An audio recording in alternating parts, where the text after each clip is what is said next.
Jacob Carruthers says that today we are arrayed in a great war to determine whether the doctrine and practice of white supremacy shall be overthrown. Recently the war, which is as old as the European intellectual riot, 250 years in fact, has escalated. Our ancestors in the 18th, 19th, and 20th century defended us amazingly well, considering the imbalance in weaponry. Those guerrillas, or old scrappers, as Anderson Thompson used to call them, developed a mighty strategy which we must consult as we begin the final battle. Yes, we are ready because they prepared the way. Our people are subject to an educational process and content that deforms African minds. This is so whether the individual student fails or succeeds vis-a-vis the standard imposed by the system. That is, the A student is as much, if not more, damaged than the F student. Therefore, the battle to reestablish African education under the conceptualization and direction of African teachers is the sine qua non. Dr. Jacob Carruthers, Intellectual Warfare. The following is a partial listing of our African ancestral intellectual warriors, sisters and brothers who have traveled the road of cultural redemption before us. We call forth our African intellectual guerrilla warriors, those early defenders of the African way. Often in this day, they are referred to as the old scrappers. In their own day, they were referred to as race man and race women, Ethiopianists, Garveyites, African or black nationalists, African redemptionists, and Pan-Africanists. We call forth the names of our African ancestral intellectual guerrilla warriors so they can live in the present within us.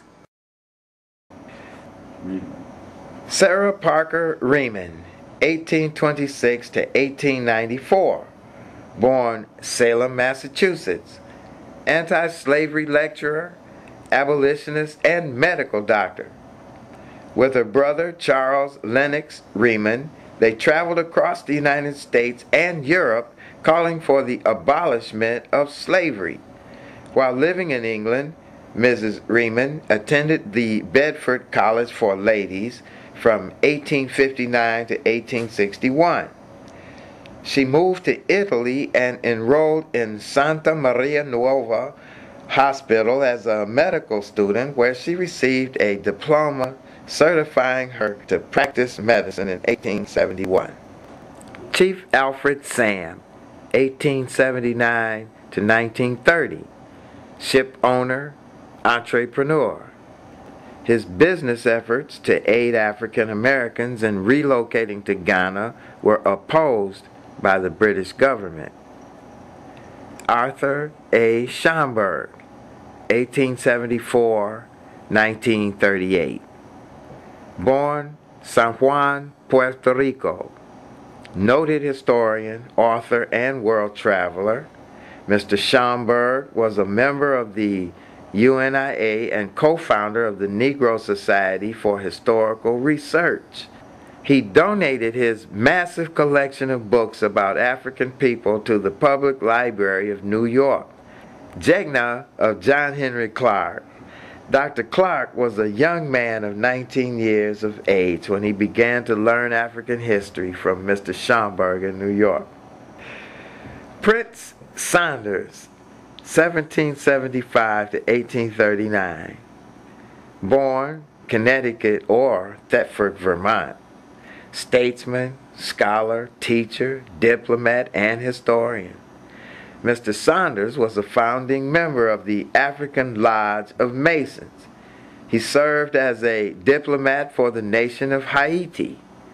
He also assisted in the development of the Haitian school system. He died in Haiti in 1839. Joseph Ephraim Casely Hayford, 1866 to 1930. Born Cape Coast, Ghana. Lawyer, journalist, publisher, and author. Mr. Casely Hayford was a West African nationalist and brilliant writer. He was a student of Edward Wilmot Blyden. Two of his best-known books are Ethiopia Unbound and Studies in Race Emancipation. Martin Robeson Delaney, 1812 to 1883. Born Charleston, Virginia. Journalist, author, and medical doctor.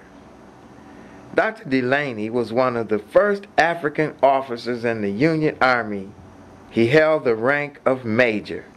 Dr. Kelly Miller, 1863 to 1939. Born Winsboro, South Carolina. Educator, writer, and activist. Dr. Miller served as the head of the Department of Sociology and Dean of the School of Arts and Sciences at Howard University in Washington, D.C. Cyril Briggs, 1887 to 1966. Born Brown Pasture, Nevis in the Leeward Islands. Journalist, publisher, editor, and activist. Mr. Briggs was kicked out of the Communist Party for being too committed to African people. He was one of the most influential organizer activists in Harlem. He formed a rival group to the Universal Negro Improvement Association called the African Blood Brothers. Dr. Jesse E. Moorland, 1863 to 1940. Born Coldwater, Ohio. Dr. Moorland was a graduate of Howard University's Theological Department.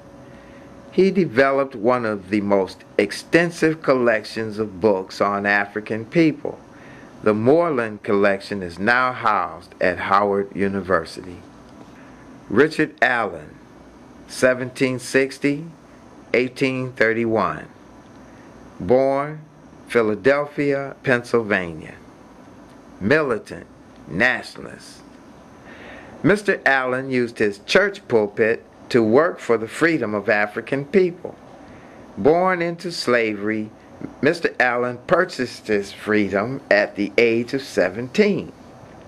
He was one of the founders of the African Methodist Episcopal Church. Joseph Robert Love, 1839 to 1914. Born Nassau, Bahamas. Journalist, social activist. A graduate of the University of Buffalo, New York. He resided in Jamaica and Haiti. He was also the mentor of a young Marcus Garvey in Jamaica. Octavia Victoria Rogers Albert. Born Oglethorpe, Georgia. Teacher, author, and minister. The home of the Alberts was used as a place where enslaved Africans could go to learn how to read and write. Mrs. Albert's book of slave narratives, The House of Bondage, was published after her death. Caroline Virginia Steele Wiley Anderson, 1848 to 1919. Born Philadelphia, Pennsylvania. Physician, abolitionist, and educator. Carolyn V. Steele Wiley Anderson was the daughter of Letitia and William Steele, who were founders of the Underground Railroad. Education was very important to the Steele family, and their daughter shared the same passion. In 1865, she entered Oberlin College, where she was the youngest in her class and the only black woman. While teaching at Howard University, she enrolled in Howard Medical School in 1873 and transferred to the Women's Medical College of Philadelphia, where she graduated in 1878. Ella Josephine Baker, 1903 to 1986. Born Norfolk, Virginia. Political organizer, activist, and educator. Mrs. Baker was a major force on shaping the political voice of African Americans during the 60s. She was a member of the NAACP. National Association for the Advancement of Colored People, and the director of the SCLC, the Southern Christian Leadership Conference. She was also a founding member of the Virginia Federation of Colored Women's Clubs. Janie Porter Barrett, 1865 to 1948, born Athens, Georgia, educator, activist, and social reformer. Mrs. Barrett graduated from Hampton Institute in 1884.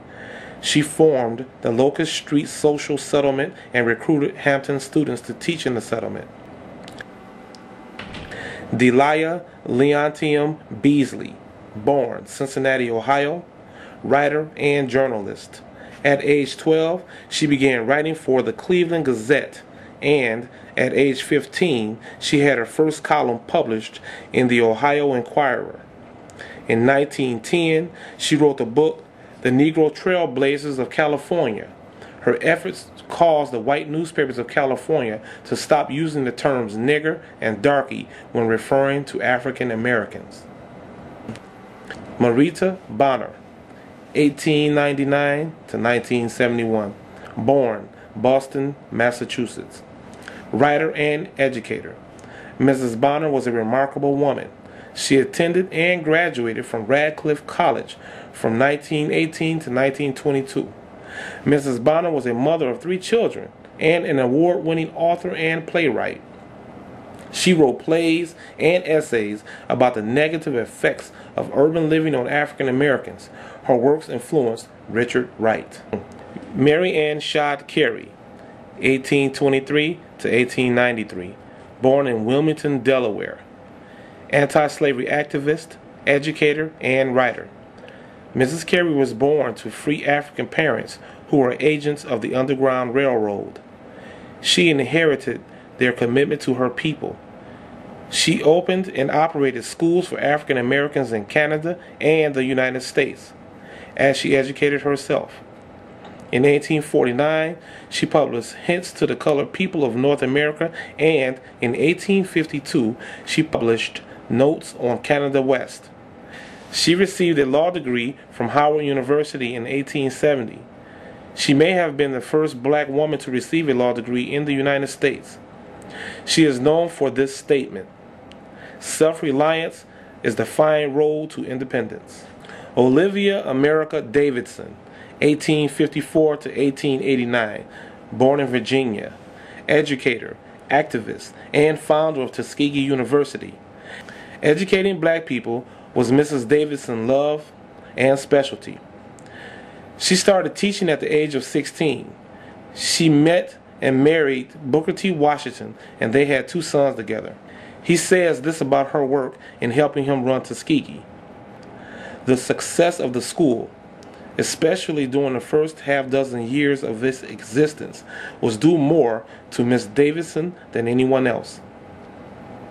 Henrietta Vinton Davis, 1860 to 1941, born in Baltimore, Maryland, actress, lecturer, and activist.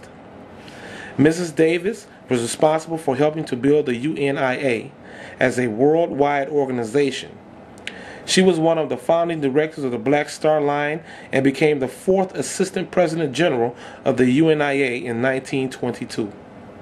Mr. Garvey called her the greatest woman of the Negro race today. Sarah S. T. Garnet, 1831 to 1911, born in New York, activist and educator. Mrs. Garnet was an educator in New York. She taught in the famous African Free School of New York. She was appointed principal of a Manhattan public school in 1863. Mrs. Garnet was briefly married to Henry H. Garnet, who died soon after the marriage. Mrs. Garnet was active in many black women organizations like the National Association of Colored Women.